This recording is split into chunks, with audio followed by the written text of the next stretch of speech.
10 players from North Carolina State's 1983 National Championship basketball team are suing the NCAA and the Collegiate Licensing Company. They are seeking compensation for unauthorized use of their names, images, and likenesses.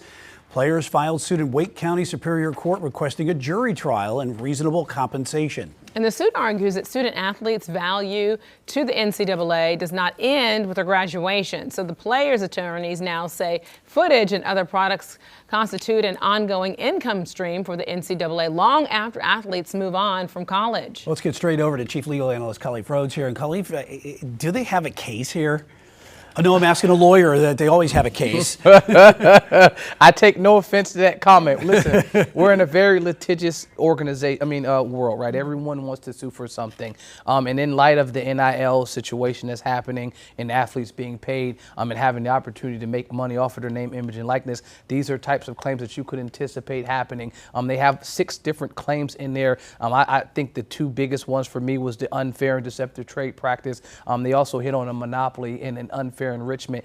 I think these claims would be great, but they're just time sensitive. I mean, at the time when this was happening, the activities that they were doing were legal, and there was no ability for a student to get income. And so looking back, I think they have some limits to the ability to do that, because if a court is able to grant them justification for any of these claims, if they can move forward, that opens the floodgates. I mean, why do you stop there? Why not go to the 1994 champion? Why not go to the Wildcats that everyone thought was probably could have beat some NBA teams when you had Devin Booker on it? I'm not sure. I mean, Mauro Chalmers, game-winning shot right at the limit. There's so many big-time games that happen. I mean, this cardiac pack, by all means, legendary in North Carolina and across the country. Valvano, legendary coach, for sure. I just don't know if there's a claim there that can withstand the scrutiny. Specifically, have you stated the claim where relief can be sought? And that's what the judge is going to look at first.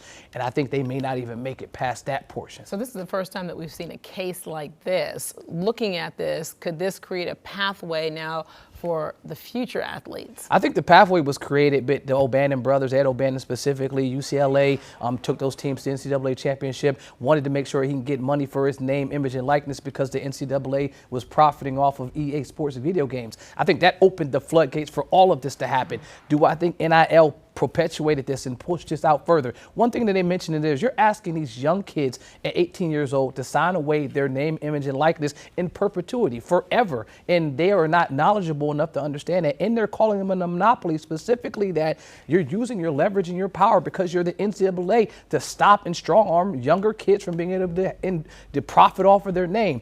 I think they have a number of great claims, and that's why we have NIL today. Right. I just think looking backwards, it's going to be problematic that our chief Supreme Court judge assigned this case to the special business court, and so that's for complex matters. This is a complex matter. We only have a few minutes to talk about it. This will drag on for a minute, but the very standard is, have they offered a claim that can be supported? And I think that at that aim, that's where most claims are dismissed. I think this one may have problems making it past that. Yeah, a lot of people are going to be following this for the NC State Wolfpack to see how they do. And of course, we'll follow that on QCnews.com.